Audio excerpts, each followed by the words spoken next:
ዜናዎቻችን እንደቀጠሉ ናቸው። ወደ ዝርዝሩ ዜናዎች እናልፋለን። በማህበራዊና ኢኮኖሚያዊ ጉዳዮች የሴቶችን ተጠቃሚነት ለማጎልበት ደንብና መመሪያ በማዘጋጀት ተግባራዊ ለማድረግ የተሰራ መሆኑን የወላይታ ዞን ምክር ቤት ዋና አፈ ጉባኤ ወይዘሮ ጤናዬ ትራንጎ ተናገሩ። በሴቶች ላይ የሚደርሱ ጫናዎችን ለመቀነስና ጊዜና ጉልበትን ከብክነት ለመቆጠብ በቅንጅት እየተሰራ የሚገኝ መሆኑን የገለጸው ደግሞ የዞኑ ሴቶችና ማህበራዊ ጉዳይ መምሪያ ነው። ሪፕል ኢፌክት ኢትዮጵያ የተሰኘው ግብረሰናይ ድርጅት በወላይታ ዞን በይራ ኮይሻ ወረዳ በሴቶች ላይ የተጣለ የማይከፈል የቤት ውስጥ ጫናን ለመቀነስ ያካሄደውን የዳሰሳ ጥናት ለባለድርሻ አካላት አቅርቧል። ዳዊት ኮይሻ ላሰናዳው ዘገባ መሰዊያ አስቄል።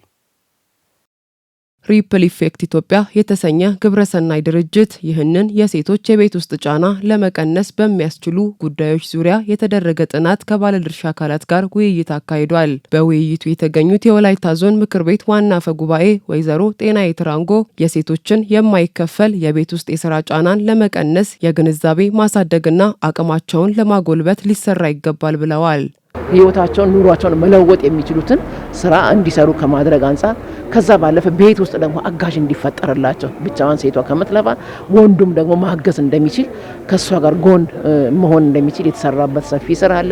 በጤናው ዘርፍም በተመሳሳይ ሁኔታ እየተሰሩ ያሉ ስራዎች አሉ። በግብርናውም ዘርፍ በተለይ ሌዘር አቅርቦት ከመኖ ጋር በተያያዘ ሩቅ ሳትሄድ በአካባቢዋ ማግኘት የምትችልበትን አቅርቦት በማቅረብ ለውጦች እየመጡ ነው፣ በስድስቱ ቀበሌዎች ላይ ማለት ነው። ስለዚህ ይሄንን ደግሞ በቅንጅት በተለይ ባለድርሻ አካላት ጤናው፣ ግብርናውም፣ ትምህርቱም በተለይ ትምህርት ላይ የተጀመሩትን ወደ ኬጂ ማሳደግ እስከምንችል ድረስ አብረን ተቀናጅተን የምንሰራ ከሆነ ለዚህ ደግሞ ባለቤት የሆነው ሴቶችና ማህበራዊ ጉዳይ ተቋም ልዩ ትኩረት ሰጥቶ አብረን የምንሰራ ከሆነ እኛም ደግሞ ክትትልና ድጋፍ ካደረግን በሴቶች ላይ የተጀመሩ ስራዎችን አንደኛ እንደ ባይራ ኮይሻ ማስፋት ስራ ምርጥ ተሞክሮች አሉ። እነዚህን የማስፋት ስራ እንደ ዞናችንም የማሳደግና በሁሉም ዘርፎች ሴቶች በተለይ ቤት ውስጥ ያሉ የማይከፈላቸውን የስራ ጫና ተላቀው መውጣትና መስራት የሚችሉበትን አቅጣጫ ይዘን አጠናክረን እንሰራለን የሚል ጥሩ ግንዛቤ ወሰድንበት ነው። የወላይታ ዞን ሴቶችና ማህበራዊ ጉዳይ መምሪያ ኃላፊ ወይዘሮ ዝናባ በየነ በሴቶች ላይ የሚደርሱ የተለያዩ ጫናዎችን ለመቀነስ ከባለድርሻ አካላት ጋር በቅንጅት እየተሰራ መሆኑን ገልጸዋል። ሴቶች ምን ያክል በቤት ውስጥ ስራ ጫና ይጎዱ እንደነበርና ከዛ በኋላ ደግሞ ሴቶች ምን ያክል እፎይታን እንዳገኙ የሚያሳይ ዳሰሳ ጥናት ነው ዛሬ ወላይታ ዞን ሴቶችና ማህበራዊ ጉዳይ መምሪያ ከፍተኛ ኤክስፐርቶች ከዞኑ ህዝብ ምክር ቤት ኤክስፐርቶች ጋር በጋራ ያደረጉትን ቀርቦ ሰፋ ያለ ውይይት አድርገን እንደ ዞን መምሪያ ቀጣይ እንድንተገብራቸው የሚገባቸው ጉዳዮች ምንድናቸው የሚለው የራሳችንን ሼር ወስደን በተጨማሪም ሌሎች ባለድርሻ የምንላቸው አካላቶችም የራሳቸውን ሼር እንዲወስዱ በጋራ ተግባብተን በቀጣይነት ደግሞ እጅግ በጣም ከፍ ባለ መልኩ የአድቮኬሲ ስራ ልንሰራ እንደሚገባ ተማምነን ከዛም ባሻገር ሁሉም ሰው በየራሱ ይህንን እንደ አጀንዳ ሳውንድ ማድረግ እንዳለበት ተማምነንበት ሂደት አለ ማለት ነው። በወላይታ ዞን ባይራ ኮይሻ ወረዳ በ6 ቀበሌያት በሴቶች ላይ የተጣለ የማይከፈል የቤት ውስጥ የስራ ጫና መቀነስን ዋናው ዓላማ ያደረገ ጥናት ማካሄዱን ሪፕል ኢፌክት ኢትዮጵያ የተሰኘ ግብረሰናይ ድርጅት አስታውቋል። ዋናው የጥናቱ ዓላማ ፕሮጀክቱ 4 ዋና የሴቶችን የማይከፈል የስራ ጫና የሚቀንሱ ወይም ለመቀነስ አስተዋጽኦ ያደርጋሉ ተብሎ የታሰቡትን ዋና የግኝት ሀሳቦች ወይም ደግሞ ኢኖቬሽን በንድልስ የምንላቸውን ሀሳቦች ሲተገብር ቆይቷል። ስለዚህ ከዛ ውስጥ አንዱ የስርዓተ ጾታን እኩልነት ማረጋገጥ ነው፣ በእያንዳንዱ ቤተሰብ በእያንዳንዱ የቀበሌ ነዋሪ ማለት ነው። ሲቀጥል ሌላኛው ደግሞ የተሻሻሉ የመኖ ዝርያዎችን በማስተዋወቅ እናቶች ረጅም ርቀት ሄደው ተጉዘው የሚመጡትን የሚሰበስቡትን መኖ በቀላሉ በቅርብ እንዲያገኙ የሚያስችል ነው። ሶስተኛው የጋማ እንስሳትን በተለይ ደግሞ አህዮችን በእለት ተዕለት የስራ እንቅስቃሴያቸው እንዲጠቀሟቸው ደህንነታቸው እንደተጠበቀ ሆኖ ይህንን እንዲያደርጉ ማስቻል ነው። በአራተኛ ደረጃ ያለው ደግሞ የገጠራማው የሀገሪቱ ክፍል ወይም ደግሞ በእነዚህ በ6ቱ ቀበሌያት የህፃናት የቀን ማቆያ ቦታዎችን መገንባት ነውና እነዚህ ሁሉ ተደምረው ለእናቶች የማይከፈል የስራ ጫና እንዴት ይቀንሳሉ፣ ምን ለውጥ አመጡ የሚለውን የተቋቋመ ቲም ጥናት አቅርቧልና ይህንን የጥናት ውጤት ነው ዛሬ በዋናነት ለሚመለከታቸው አካላት ያቀረብ ነው። የዘመናዊ ቴክኖሎጂዎችን መጠቀም እንዲሁም የገቢ ማስገኛ መንገዶችን ማስፋፋት እንደሚገባም ተጠቁሟል። የመድረኩ ተሳታፊዎችም የሴቶችን የማይከፈል የስራ ጫና ለመቀነስ ጥናቱ ጥሩ መሆኑን ተናግረው ጫናውን ለመቀነስ ትልቅ ፋይዳ እንዳለው አስረድተዋል። ከፍተኛ ችግር እየደረሰ ያሉ እናቶቻችን ላይ የሚደርሰው ችግር የሚቀርፍበት ሂደት ታሳቢ በማድረግ ጥናት ተደርጓል። በዚህ ላይ እኛም ዛሬ በዚህ መድረክ ላይ ተገኝተን የራሳችን የተሰማን ሀሳብ በመሬት ላይ ያሉ ችግሮችን በማንሳት ሰፊ ጥናት እያደረግን ነው። ይሄ በዚህ በስድስቱ ቀበሌ ብቻ ሳይሆን በቀሪ ቀበሌዎችም ጭምር እንደ ዞንም ሁሉም አካባቢ ላይ እናቶች ላይ የሚደርሰውን ችግር ታሳቢ በማድረግ ቀጣይ ከዚህ ችግር የሚላቀቁበት መንገድ ዙሪያ ላይ ውይይት እያደረግ ነው ያለነው። ሌላው ኢኖቬቲቭ አይዲያ ደግሞ ፕሮጀክቱ ያስቀመጠው ምንድነው የተሻሻለ ምርጥ ዘር መኖን ለማህበረሰቡ አቅርቧል። ይህም ሴቶች ረጅም ርቀት በመሄድ ጊዜያቸውን ጉልበታቸውን የሚፈጁበትን እንዲቀንሱ ጠቅሟቸዋል። ይሄም መኖ ሳር ደግሞ ሌላው አድቫንቴጁ ምንድነው የምርጥ ዘር ስለሆነ የከብቶቻቸውን የወተት ምርት ጨምሯል።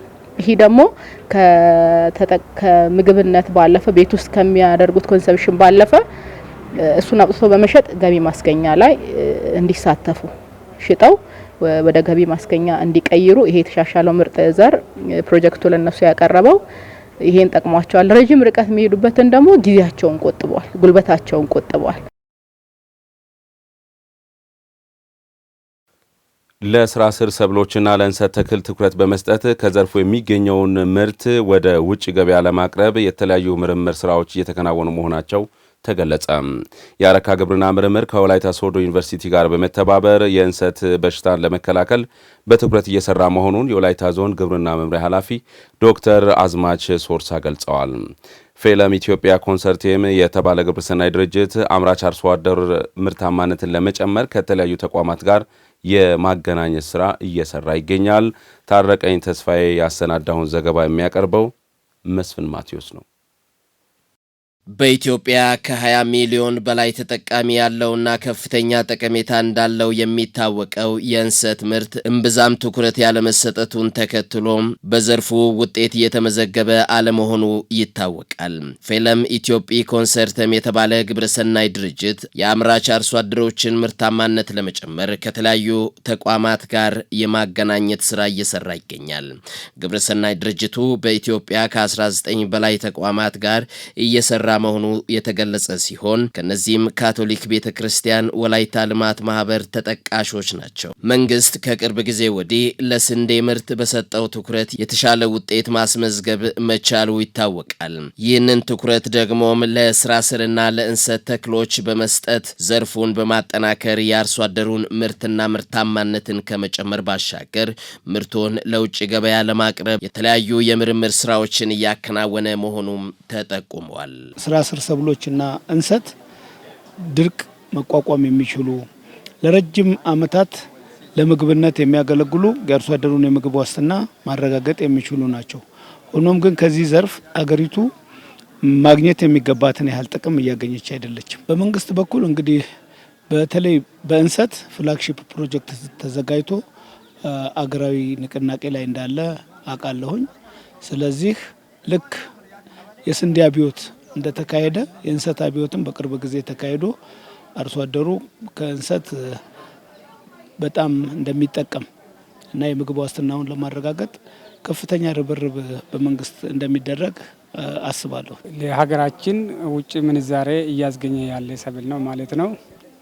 እንግዲህ ይሄን ነው ኮንሲደር ተደርጎ እንደ ሌሎች ሰብሎች ስራ ስርና እንሰት ለምን ትኩረት አያገኙም፣ የተሻለ ምርትና ምርታማነታቸውን ለማሳደግ እና ተግዳሮቶቹን ለመቅረፍ ትኩረት ማግኘት አለባቸው ተብሎ በመንግስት በኩል በግብርና ሚኒስቴር በኩል የእንሰት እና ስራ ስር ሰብሎች ላይ የተለያዩ ስትራቴጂዎች ወጥተዋል። ከዛ አንዱ የድንችና ስኳር ድንች ስትራቴጂ ወጥቶ ጸድቆ ተግባራዊ እየተደረገ ይገኛል። ይሄ ምንድነው?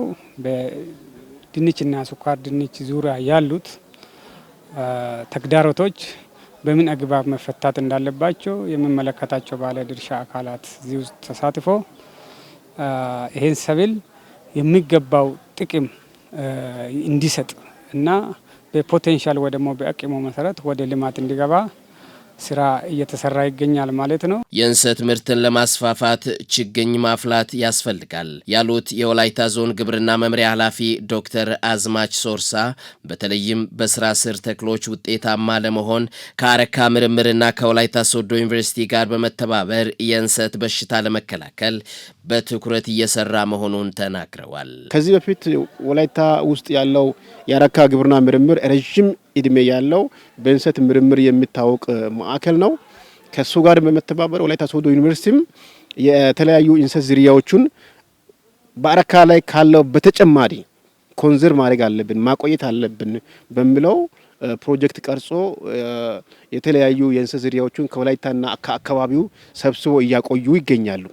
በዚሁም ማቆየቱ ብቻ ሳይሆን እንዴት አድርገ ነው በእንሰት አካባቢ የሚስተዋለውን በሽታ መከላከል የምንችለው የሚለው የተለያዩ የዚህ ካልቸራል ሜካኒዝምስ ባዮሎጂካል ሜካኒዝምስ እንደ ኬሚካል ሜካኒዝምን ጭምር የምርምር ሂደት እያካሄዱ ይገኛሉ። ፌለም ኢትዮጵያ ኮንሰርተም አባላት የሆኑ አርሶ አደሮች በማሳቸው ስራ ስር ተክሎች ላይ ትኩረት በመስጠት በመስራት ውጤታማ መሆናቸውን በመግለጽ አልፎ አልፎም በእንሰት ላይ የሚከሰት በሽታ መፍትሄ ቢበጅለት የተሻለ ይሆናል ሲሉም ጠይቀዋል። የተወሰነ እንሰት አለ፣ ግን እንደ በፊቱ አይደለም። ግን 10 ጎተራ እህል ከመኖር 10 ጎተራ እህል በቆሎ ከመኖር 10 እንሰት መኖሩ ይሻላል።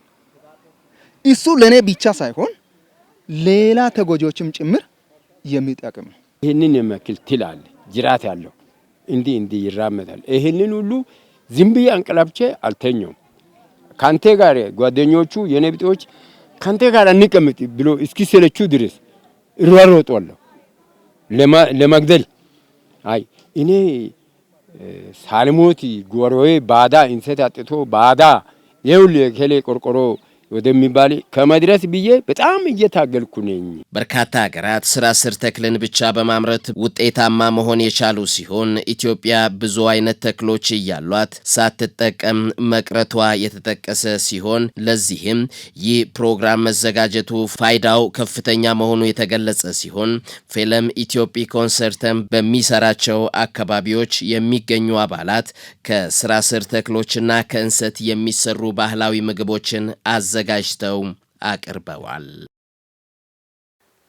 የደቡብ ኢትዮጵያ ክልል ጤና ቢሮ በአሪ ዞን በደቡብ አሪ ወረዳ ጋዘር ከተማ ያስገነባውን የአረጋውያንን ቤት አስረከበ። የቢሮ ኃላፊ አቶ እንዳሻው ሽብሩ በምረቃ መርሃ ግብሩ ላይ እንደተናገሩት የክልሉ ጤና ቢሮ ከጤና ልማት ስራዎች ባሻገር በሌሎች ሰው ተኮር በሆኑ የልማት ስራዎች ላይ በመሳተፍ ማህበራዊ ኃላፊነቱን እየተወጣ ይገኛል። የክልሉ ጤና ቢሮ በተያዘው በጀት ዓመት 4 የአረጋውያንን ቤቶች ገንብቶ ለማስረከብ እየሰራ መሆኑን ጠቁሞ የተመረቀው የአረጋውያን ቤትም የዚሁ አካል መሆኑን አቶ እንዳሻው ተናግረዋል። የቢሮ ምክትል ኃላፊና የአስተዳደርና ፋይናንስ ዘርፍ ኃላፊ አቶ ነብዩ ቤዛ በበኩላቸው ለተመረቀው የአረጋውያን ቤት ከ400 ሺህ ብር በላይ ወጪ ተደርጓል ብለዋል። አክለውም 3 ተጨማሪ ቤቶች በተመሳሳይ ወጪ በአሪ ዞን ባካዳውላና ጂንካ ከተማ እንዲሁም ቡርጂ ዞን ሶያማ ከተማ ላይ እየተጠናቀቁ መሆናቸውን አቶ ነብዩ ገልጸዋል።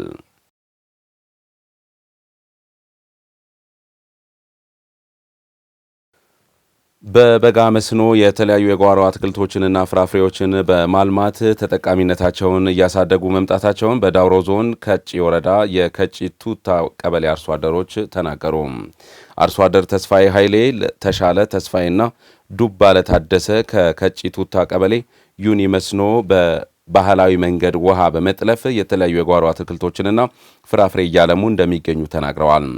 የጓሮ አትክልቶችና ፍራፍሬ በሩብ ሄክታር ማሳ ላይ ጥቅል ጎመን፣ ቀይ ስር፣ ቆስጣ፣ ነጭ ሽንኩርትና ካሮት እንዲሁም የቡና ችግኝ በማፍላት ላይ መሆናቸውንም ገልጸዋል። ቀሲስ ተስፋዬ ታምራት የከጪ ቱታ ቀበሌ ግብርና ጽሕፈት ቤት አስተባባሪ ሲሆኑ በቀበሌው በጋ መስኖ ስራ 185 ሄክታር መሬት በማልማት የተሻለ ምርት ለማግኘት በትኩረት እየሰሩ መሆናቸውን ተናግረዋል። በከጪ ወረዳ ግብርና አካባቢ ጥበቃና ህብረት ስራ ጽህፈት ቤት ምክትል ኃላፊና የእርሻ ዘርፍ ኃላፊ አቶ ታምራት ሀደሮ በበኩላቸው በዘንድሮ በጋ መስኖ ስራ የተሻለ ምርት ለማግኘት በጓሮ አትክልት ፍራፍሬና በበጋ ስንዴ በእንሰት ምርት ላይ በትኩረት እየሰሩ መሆናቸውን አመላክተዋል። የደቡብ ሬዲዮና ቴሌቪዥን ድርጅት የዘገባው ባለቤት ነው።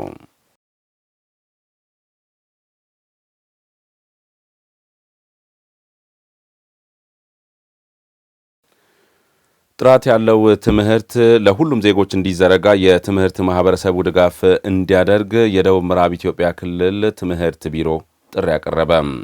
ቢሮው ከዩኒሴፍ ኢትዮጵያ ጋር በመተባበር የግልና የቡድን ስነ ተግባቦት ለማህበረሰብ ትስስር ዙሪያ ለትምህርት ባለሙያዎችና ርዕሰ መምህራን በቦንጋ ከተማ ስልጠና ሰጥቷል።